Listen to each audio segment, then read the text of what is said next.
देश के वासी हैं, जिस देश में मर्यादा पुरुषोत्तम भगवान राम ने अवतार लिया, जिस देश में लीला पुरुषोत्तम भगवान श्री कृष्ण ने अवतार लिया, जिस देश में महर्षि वाल्मीकि ने रामायण का गान किया, जिस देश में महर्षि वेदव्यास ने महाभारत का निर्माण किया, जिस देश में युधिष्ठिर जैसे धर्मात्मा हुए, जिस देश में दधीचि जैसे दानी हुए, जिस देश में राजा हरिश्चंद्र जैसे सत्यवादी हुए, जिस देश में महात्मा गांधी जैसे सत्य अहिंसा की पुजारी हुए, जिस देश में राणा प्रताप जैसे शूरवीर हुए, जिस देश में छत्रपति शिवाजी जैसे धीरवीर हुए, जिस देश में गुरु गोविंद सिंह जैसे कर्मवीर हुए।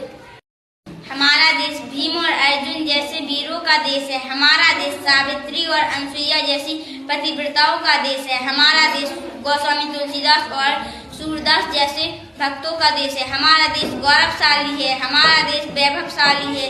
हमारा देश उन्नतिशाली है।